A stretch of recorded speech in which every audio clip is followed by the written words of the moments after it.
오늘 함께 은혜 받으실 말씀은 창세기 45장 3절부터 8절까지의 말씀입니다.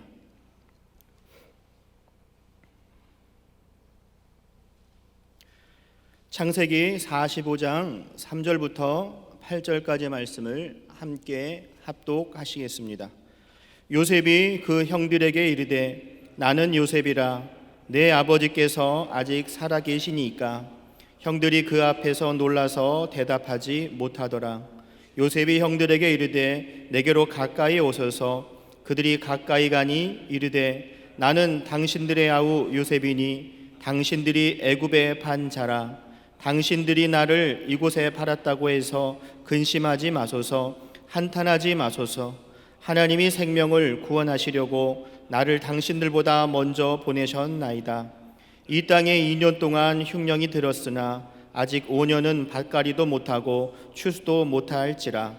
하나님이 큰 구원으로 당신들의 생명을 보존하고 당신들의 후손을 세상에 두시려고 나를 당신들보다 먼저 보내셨나니 그런즉 나를 이리로 보내신 이는 당신들이 아니요 하나님이시라. 하나님이 나를 바로에게 아버지로 삼으시고 그 온 집의 주로 삼으시며 애굽 온 땅의 통치자로 삼으셨나이다. 아멘. 네, 오늘 저는 함께 봉독한 창세기의 말씀에 근거해서 신앙의 반전과 같은 제목으로 은혜를 나누고자 합니다. 우리의 삶에 어렵고 불행한 삶의 내용이 있긴 하지만 그런 어려움과 불행한 삶이 우리 인생의 끝은 아니다라는 사실인 것이죠. 하나님이 함께 하시면 지금 비록 불행하고 어렵고 시련이 있어 보인다 할지라도 하나님을 믿고 하나님을 따라가면 반드시 하나님이 우리를 잘되게 만들어 주실 것이다 라는 믿음을 갖는 것입니다. 게다가 하나님이 내게 주신 말씀이 있고 하나님이 내게 주신 약속, 내 마음의 꿈과 비전과 환상으로 찾아와서 그렇게 찾아오셨다면, 그리고 그것을 내가 놓치지 않는다면, 잊지 않는다면 하나님께서 반드시 그것을 그렇게 되도록 만들어 주신다 하는 내용을 오늘 성경 본문은 보게 됩니다. 그런 삶의 반전을 이루기 위해서 누군가 움직여야 하는데, 오늘 성경의 내용은 우리에게 말씀하시고 우리에게 꿈을 주신 그 하나님이 우리의 삶 가운데 움직이고 계시다라는 사실입니다. 시련 가운데 있을지라도 하나님이 움직이고 계십니다. 연단 가운데 있을지라도 하나님이 움직이고 계셔서 우리로 하여금 하나님의 구원의 기쁜 그 소식을 보게 하실 것이다라는 그 믿음을 갖게 하는 것입니다. 얼마 전에 그 43세의 아기를 갖게 되어서 애지중지 아기를 이제 임신 과정을 겪고 있는데, 병원에 가서 확인한 것은 자궁외 임신이었다라는 사실을 보게 됩니다. 그래서 마음이 정말 힘들었고, 어떻게 돼야 되나요? 어떻게 생긴 생명인데 이 생명이 잘 되어야 된다라는 그 마음의 부담감을 갖기 시작했는데, 제가 이제 그 말씀을 전하면서 신앙에는 반전이 있습니다. 인생에는 반드시 역전이 있습니다. 하나님을 붙잡는 자들에게는 하나님께서 반드시 선한 길을 열어주실 것입니다 라고 이야기를 했더니, 그 이야기가 그녀의 마음 가운데 이렇게 남았던 것 같습니다. 그래서 하나님 앞에 기도하면서, 하나님, 하늘에 인공위성을 쐈을 때 아폴로도 이렇게 돌아가는 것을 보았는데, 하나님, 아폴로도 그렇게 돌아가서 제자리를 잡는데 하나님, 내 아기도 제자리로 돌아올 수 있도록 도와주세요 라고 기도하기 시작했답니다. 그런데 주님께서 만져주셔서 얼마 지나지 않아서 아기가 제자리로 돌아오게 되었다라는 이야기를 듣고 저한테 와서, 목사님, 반전 있습니다 라고 이야기하는 것 참 기쁨으로 같이 들었던 것 기억납니다. 오늘 성경 본문 창세기 45장 7절은 이렇게 말씀하십니다. 하나님이 큰 구원으로 당신들의 생명을 보존하고 당신들의 후손을 세상에 두시려고 나를 당신들보다 먼저 보내셨으니 그런즉 나를 이리로 보낸 이는 당신들이 아니요 하나님이시라. 하나님이 나를 바로에게 아버지로 삼으시고 그 온 집의 주로 삼으시며 애굽 온 땅의 통치자로 삼으셨나이다. 요셉의 고백인 것입니다. 형들이 자신을 미워해서 팔았지만 당신들이 나를 판 것만이 아니라 하나님이 나를 먼저 보내셨습니다. 당신들은 당신이 팔았다고 생각했지만 하나님이 움직이셔서 나를 먼저 보내신 것입니다 라고 이야기를 하는 것입니다. 요셉이 가졌던 삶의 위기는 바로 그것이었습니다. 특별한 잘못도 없지만 형들에게 미움을 받아서 그렇게 애굽의 노예로 팔려버렸던 것, 그것이 그의 삶의 큰 위기였습니다. 그렇지만 이 삶의 큰 위기가 그의 인생의 역전, 신앙의 반전을 이루는 신의 한 수가 되었다라는 이야기인 것입니다.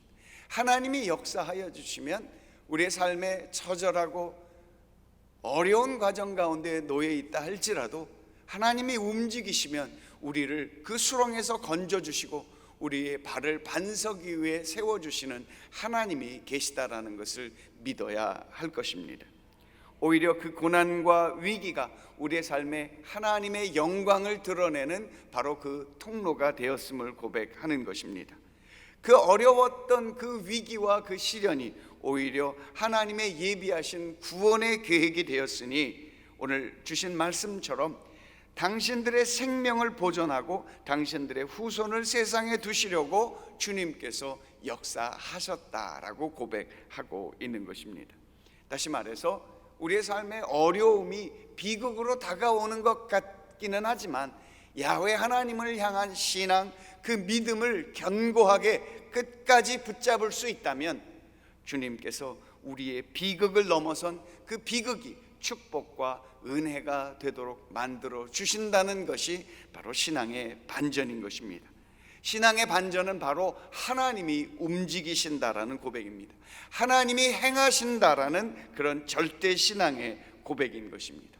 오늘 이 요셉의 삶을 통해서 하나님이 움직이시는 내용이 어떤 것인가를 몇 가지로 살펴보고자 합니다. 첫째는 죽은 자를 살리시는 하나님이십니다. 오늘 야곱이 형들 앞에 자신을 드러내게 됩니다. 형님들, 제가 요셉입니다.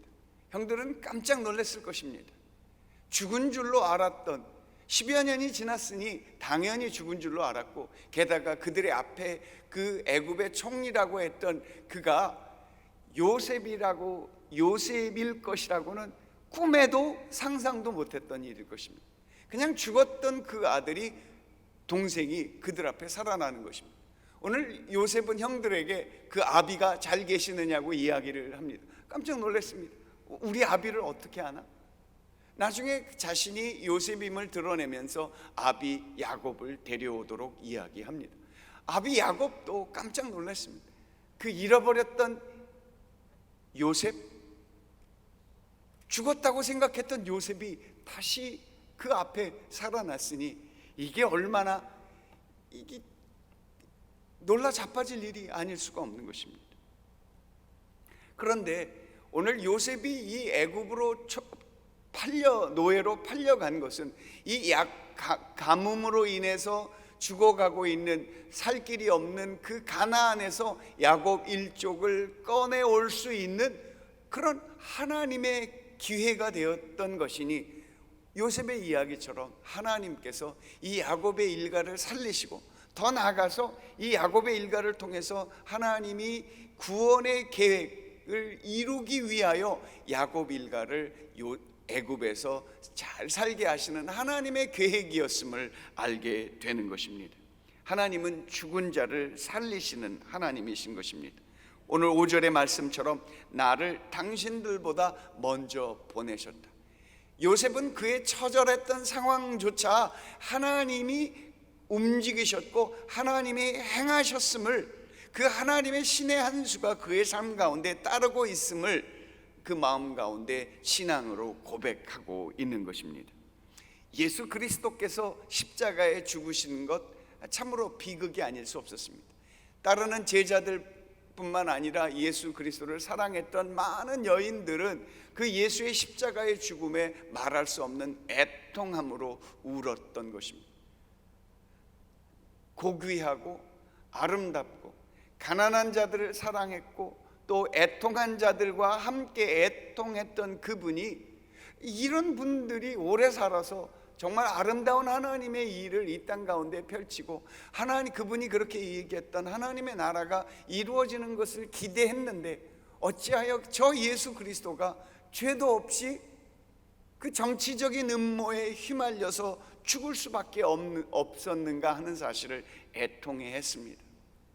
그렇지만 예수 그리스도께서 십자가에 죽는 그 비극은 오히려 하나님께서 먼저 행하셨던 하나님의 계획이었음을 우리는 나중에 알게 되는 것입니다.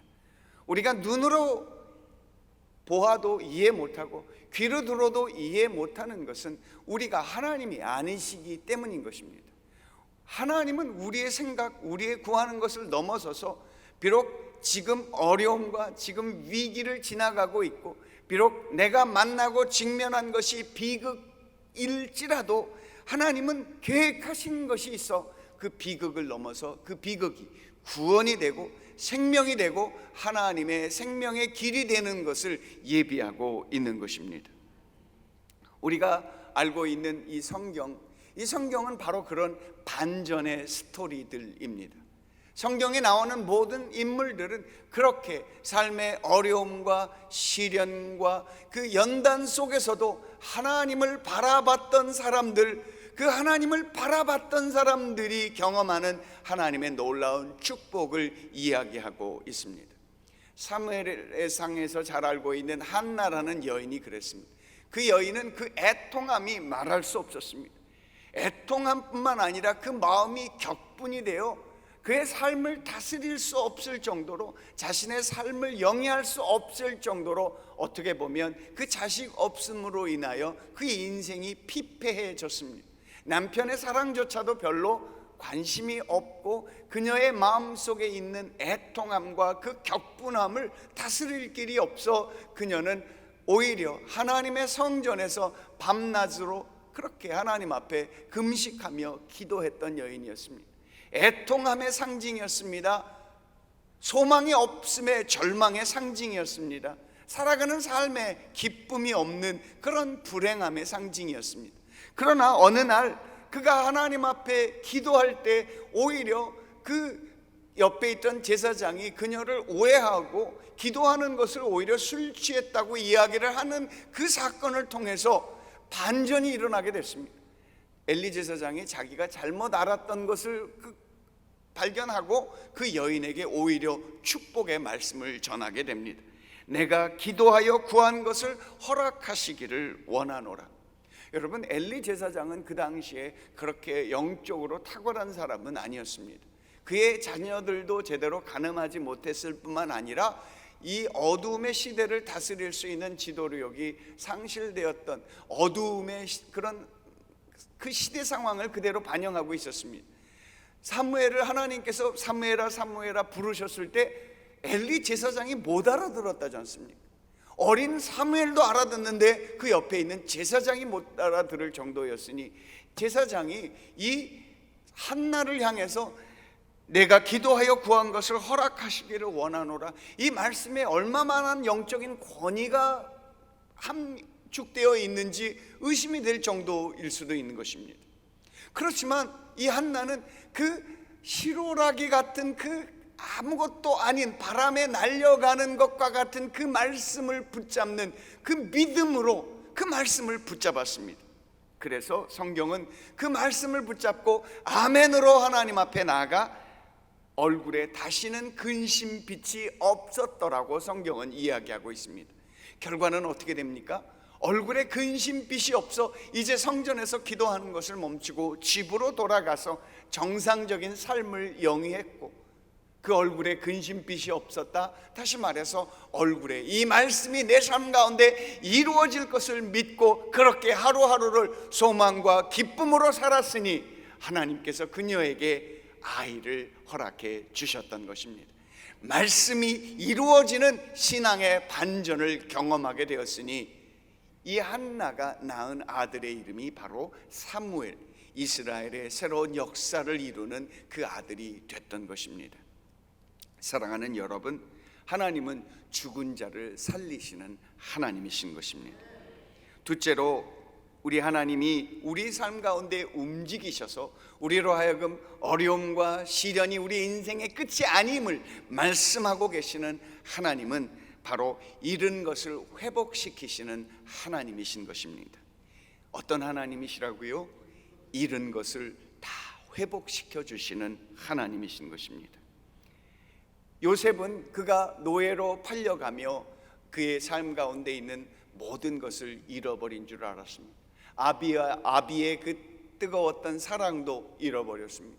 그 아비에게 받았던 채색옷도 다 갈기갈기 찢겨서 이미 다 없어지고 그냥 맨몸으로 노예 팔리는 그 상자 안에 들어가서 끌려갔을 것입니다. 그의 형들과의 관계도 끊어졌을 것입니다. 그의 마음속에 가졌던 꿈도 산산조각 사라져 버렸을 것입니다. 하늘의 별과 달이 인사하는 것, 볕단이 인사하는 것 아무 소용없는 그야말로 일장춘몽 개꿈이 되어버렸습니다. 다 잃어버렸다고 생각했습니다. 보디발의 집안 책임자로서 열심히 일했는데 이건 또 웬걸? 그 보디발의 아내의 오해와 질시를 받아서 결국 감옥에 끌려가게 되었습니다.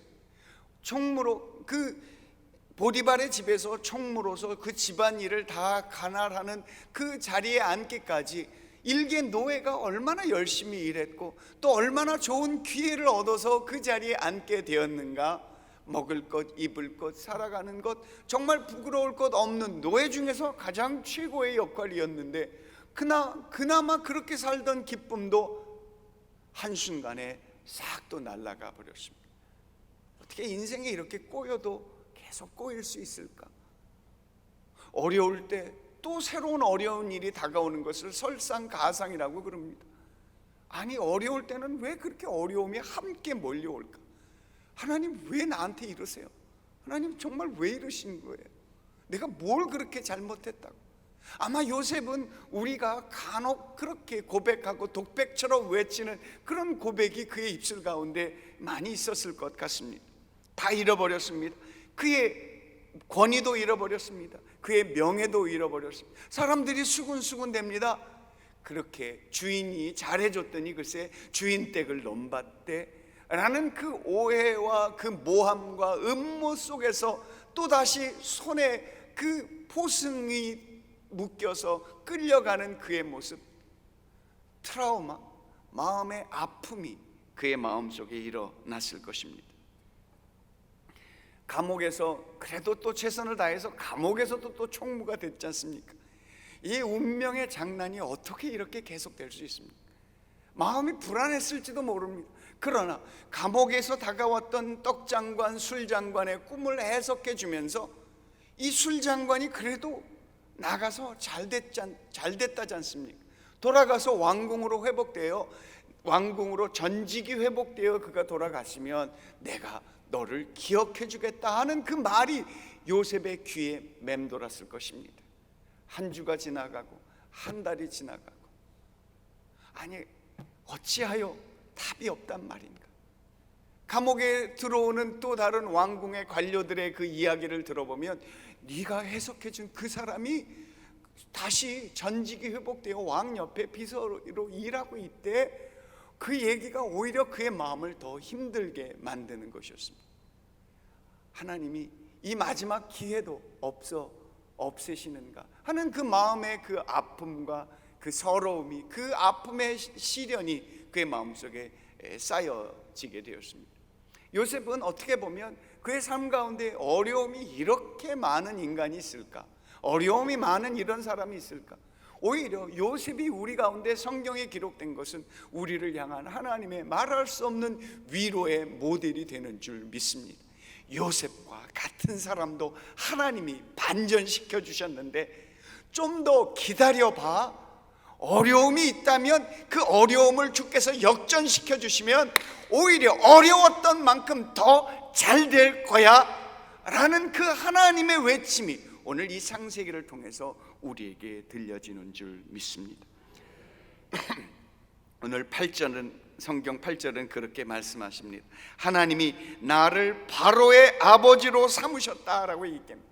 오늘 그 삶 가운데 역전된 그 마음에 있었던 모든 시련과 그 마음의 모든 서러움과 그 마음에 있었던 모든 아픔과 하나님에 대한 오해를 싹 한 방에 날려버려 그 왕의 초대를 받아 그렇게 국무총리가 되었던 이 요셉이 오늘 그의 갖는 고백은 바로 그것입니다.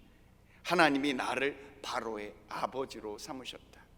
뿐만 아니라 온 집의 주로 삼으셨다. 애굽 온 땅의 통치자로 삼으셨다. 저는 이게 그의 마음에 있는 어떤 교만을 외치는 것이 아니라고 생각합니다. 그가 얘기하는 것은 야훼 하나님이 나와 함께 하시니 하나님께서 나를 다스리시고 하나님께서 이 땅을 다스리시고 이 집안을 다스리시는 그 하나님이 내 안에 계시니 그 하나님만큼 내가 높아지고 그 하나님만큼 내가 넓어졌고 그 하나님만큼 내가 힘이 있어졌다라는 것을 고백하는 것이라 믿습니다. 그는 잃어버렸던 것을 다시 회복했습니다. 오늘 그가 입고 있는 그 국무총리로서의 채색옷이 야곱이 주었던 채색옷보다 더 나았을까요? 더 못했을까요? 질문이 어렵습니까? 시골에 있는 그 야곱의 이 사랑에서 입혀줬던 채색옷이 좋았으면 얼마나 좋았겠습니까? 오늘 애굽 온 세계를 다스리는 이 애굽의 총리가 되어 그가 입었던 옷, 그가 끼었던 가락지, 그가 했던 어떤 모든 장식구들이 이 야곱의 10명의 아들들이 상상도 못했을 그런 아름답고 멋있고 그런 우아하고 영광이 가득한 채색옷으로 입고 있었으니, 사랑하는 여러분, 야훼 하나님은 잃어버린 것을 다 회복시켜 주시는 하나님이심을 믿습니다. 잃어버린 것 때문에 너무 억울해하시고 땅을 치며 통곡하는 대신, 통곡할 수도 있을 것 같습니다. 근데 통곡하며만 살지 마시고 하나님의 말씀에 귀 기울여 잃어버린 것을 회복시키시는 그 하나님께로 나아가는 여러분들 되시기를 축원합니다. 그 영광, 그 권위, 그 명예, 그 모든 것을 회복시켰을 뿐만 아니라 가장 큰 회복은 이 요셉에게 다가왔던 하나님의 회복 중에 가장 멋진 그 반전 드라마는 그가 사랑했던 베냐민을 다시 볼 수 있다라는 그 마음의 기쁨이 아니었을까 합니다. 여러분이 잘 아시는 것처럼 야곱에는 4명의 아내가 있었고 4명의 아내가 12아들을 만들었죠. 근데 그 야곱이 사랑했던 그 아내를 통해서 낳았던 요셉과 베냐민, 이 둘이 친형제니 요셉은 그동안 베냐민을 정말 그리워했을 것입니다. 그래서 물었던 것이 아비 야곱이 살아있느냐? 또 하나는 뭘 물어봤을까요? 베냐민이 있느냐, 잘 있느냐 물어봤을 것입니다. 그래서 우리가 다음 성경을 쭉 읽어보면 베냐민이 형들과 함께 내려왔을 때 베냐민을 형들은 저 밑에서 먹고 베냐민은 자신의 테이블로 불러서 온갖 산의 진미를 같이 먹게 했으니, 이 얼마나 잃어버린 것을 회복하는 하나님의 놀라운 반전 드라마가 아닐 수 없는 것입니다. 베냐민을 다시 찾는 것은 하나님의 잃어버린 것을 회복하는 것의 또 다른 보너스와 같은 것이었습니다.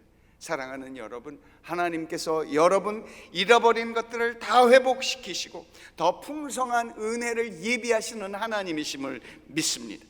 혹시 잃어버린 시간이 있습니까? 여러분의 헌신이 잃어버렸다고 생각하십니까? 투자한 것을 다 잃어버렸다고 생각하십니까? 믿음을 다 놓쳤다고 생각하십니까?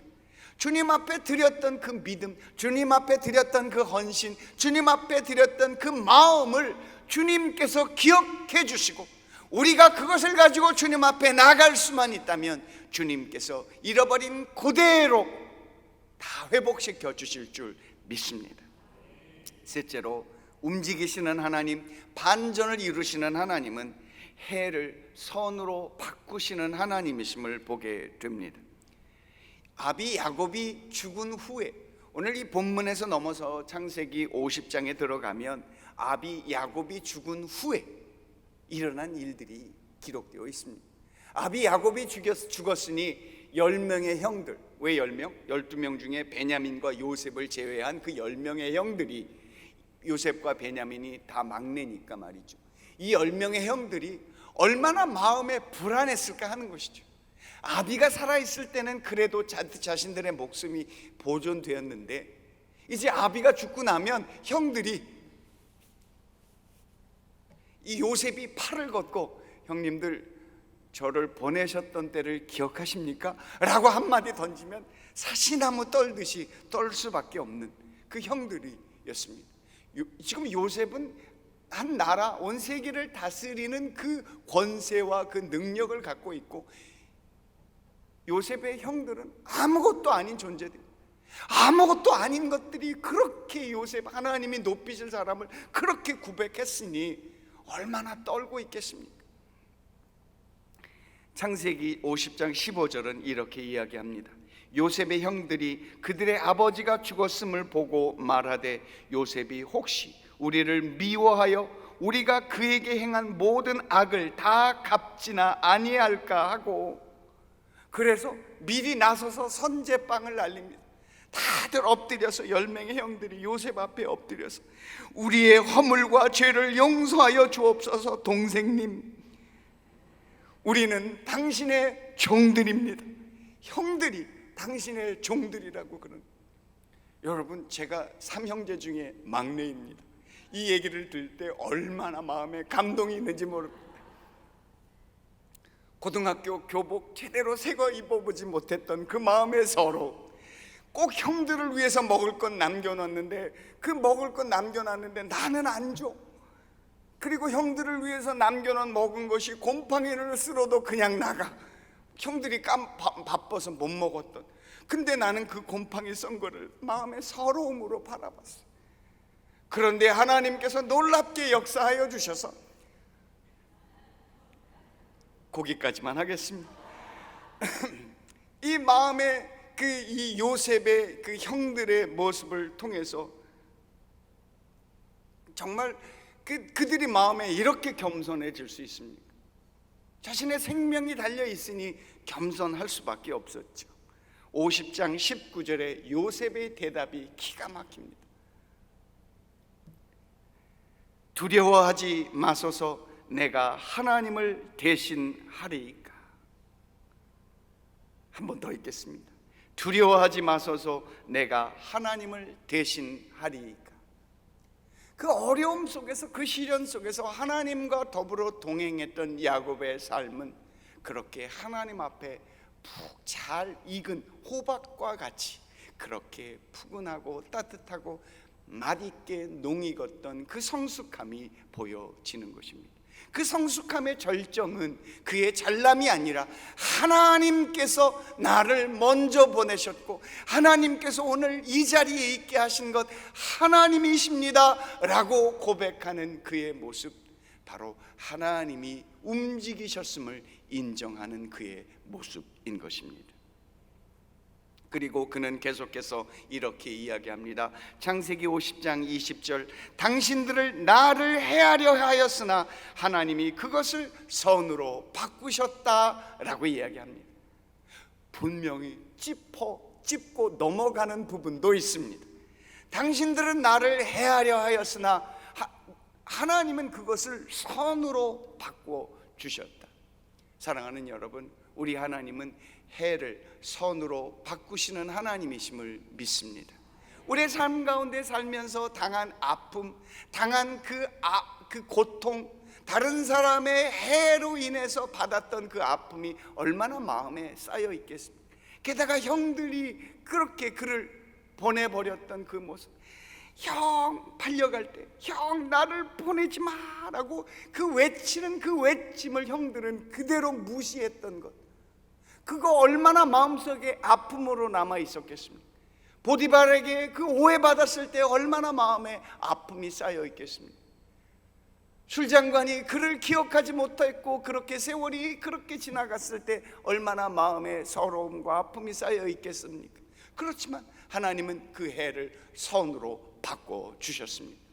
우리의 삶 속에서 하나님을 향하여 믿음으로 나아갈 때 내 마음에 어떠한 어려움, 어떠한 시련, 어떠한 연단이 있다 할지라도 하나님을 붙잡고 있는 한 주님께서 반드시 그 해를 선으로 바꿔 주실 줄 믿습니다.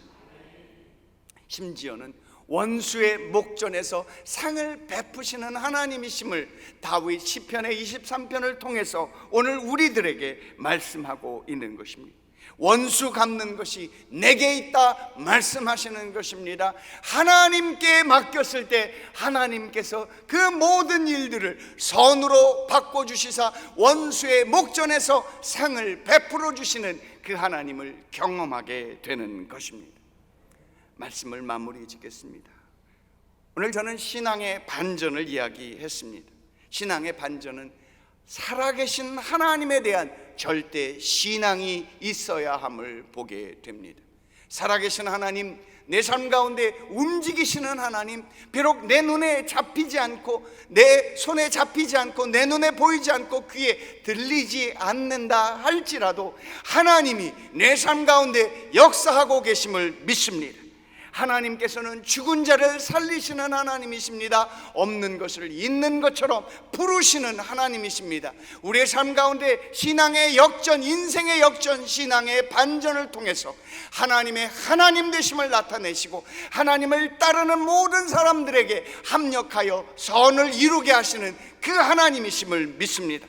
어떠한 환경, 어떠한 상황 속에서도 하나님을 향한 믿음을 가지고 신앙의 반전을 믿고 움직이시는 하나님을 바라보며 나아가시는 저와 여러분들이 되어주시기를 주의 이름으로 축원합니다.